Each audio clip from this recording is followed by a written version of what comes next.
대한민국 군사력과 전작권 회복의 의미 자주국방과 동맹의 새로운 균형점. 2025년 10월 1일 제77주년 국군의 날. 기념사에서 이재명 대통령은 굳건한 한미동맹을 기반으로 전시작전 통제권 전작권을 회복하겠다고 공식 선언했다. 이는 단순한 군사 지휘권 문제를 넘어 대한민국의 안보 체계와 외교 전략, 나아가 국가 정체성에 영향을 미칠 중대한 정책 전환이다. 전작권 회복은 이재명 정부의 핵심 국정 과제 중 하나로 자주국방 강화와 동맹 현대화를 동시에 추진하려는 국가 전략의 방향성을 보여준다. 1. 대한민국 군사력의 현주소. 대한민국은 현재 세계 5위권의 군사력을 보유한 국가로 평가된다. 2025년 기준 국방 예산은 66조 3천억 원으로 이는 북한 국내 총생산 GDP의 약 1.4배 수준이며 세계에서도 손꼽히는 규모다. 육해 공군 전력을 포함해 자주포, 잠수함, 전투기 등 첨단 무기 체계를 자체 생산 및 수출하는 방위산업 강국으로 성장했다. 특히 육군은 병력 규모 면에서 여전히 세계적인 수준을 유지하고 있으며 공군은 F-35A 스텔스 전투기와 고성능 미사일 전력으로 해군은 잠수함과 구축함 등 다양한 전략 자산을 확보하며 균형 잡힌 전력을 갖추고 있다. 방위산업 분야에서도 K-방사는 세계 시장에서 경쟁력을 인정받으며 한국은 무기 수입국에서 수출국으로 위상을 바꾸었다. 그러나 이러한 영적 질적 성장에도 불구하고 대한민국 군의 지휘체계에는 여전히 특이한 구조가 존재한다. 바로 전시작전 통제권이 현재 한국군이 아닌 한미연합군사령부 한미연합사 소속 미군 사령관에게 있다는 점이다. 2.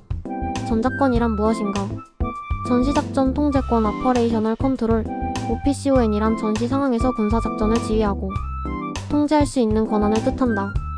한국전쟁이 발발한 1950년 7월 당시 이승만 정부는 전쟁 수행을 위해 유엔군 사령관에게 작전 통제권을 위임했다.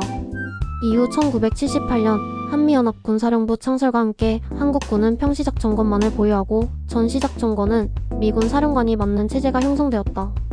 2006년 노무현 정부는 전작권 전환을 추진했고 2012년 이명박 정부 시절 한미가 2015년 전작권 전환을 합의했지만 북한 핵 문제와 역량 부족 등을 이유로 연기됐다.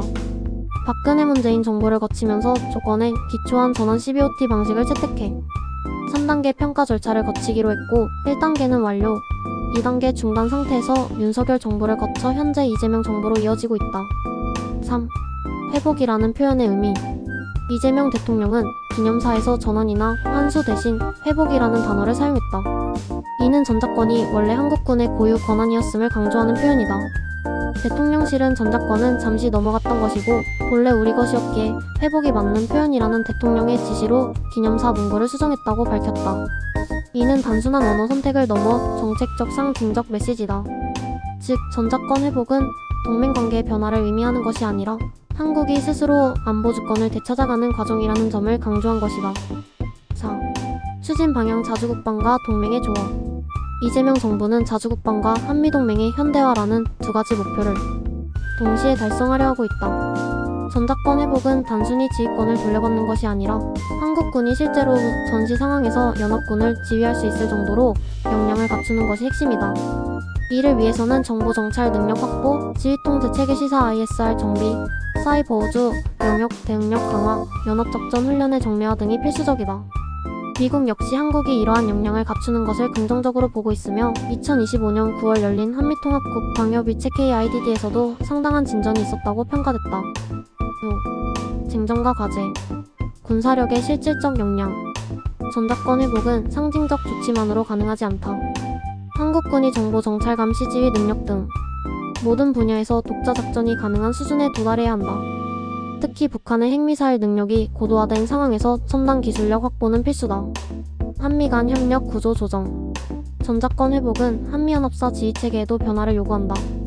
한국 합참의장이 연합군 사령관을 맡게 되는 구조로 전환될 가능성이 크며 이를 위해서는 지휘권과 책임, 정보 공유, 실전 대응 체계를 정교하게 조정해야 한다.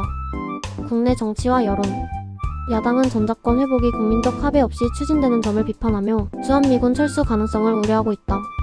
국방부는 철수 논의는 없다고 선을 그었지만 정치적 논쟁이 향후 추진 속도에 영향을 줄 수 있다. 전략 환경 변화.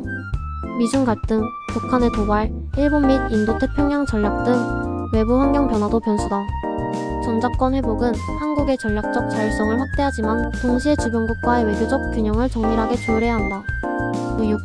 향후 시나리오 1점 진적 회복 성공. 한미 간 협의와 한국군 역량 강화가 순조롭게 진행될 경우 임기 내 또는 직후에 전작권 회복이 실현될 수 있다. 이 경우 자주국방력 강화와 동맹 현대화가 동시에 이뤄지는 긍정적 효과가 예상된다. 이 절차 지연. 평가 절차나 정치적 이유로 일정이 지연될 가능성도 있다. 이 경우 회복 선언은 있었지만 실제 전환은 차기 정부로 넘어갈 수 있다. 3. 정치 외교 변수로 혼선. 국내 정치 갈등이나 미중 전략 경쟁, 격화 등 외부 요인으로 추진 동력이 흔들릴 경우 혼선이 생기고 정책 신뢰성이 떨어질 수 있다. 7. 결론 군사주권 회복, 새로운 안보 단계로.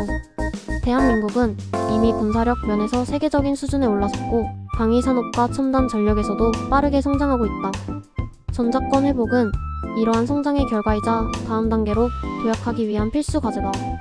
자주국방은 동맹을 약화시키는 것이 아니라 오히려 한국이 주체적으로 동맹을 이끌어갈 수 있는 기반을 마련하는 것이다. 이재명 정부의 전작권 회복 추진은 한국 안보 정책의 중요한 전환점이 될 가능성이 크다. 성공적으로 추진된다면 한국은 군사 주권을 회복하고 더욱 강력하고 균형 잡힌 동맹 관계를 구축하며 국제사회에서 전략적 자율성을 높이는 계기를 마련하게 된다. 반대로 정치적 논란이나 외교적 조율 실패로 추진이 지연된다면 안보 정책의 신뢰성과 일관성에 타격이 생길 수 있다. 결국 전작권 회복은 단순한 군사 기술 문제가 아니라 한국의 군사력, 외교력, 정치력이 동시에 시험대에 오르는 국가적 프로젝트다. 성공 여부에 따라 대한민국의 안보 지형과 국제적 위상은 크게 달라질 수 있다. 요약. 한국은 세계 5위권 군사력을 보유한 중견 안보 강국. 전작권 회복은 자주국방력 강화 동맹 현대화라는 전략적 의미, 실질적 군사 역량 확보와 한미협력 조율, 정치적 합의가 핵심 관건.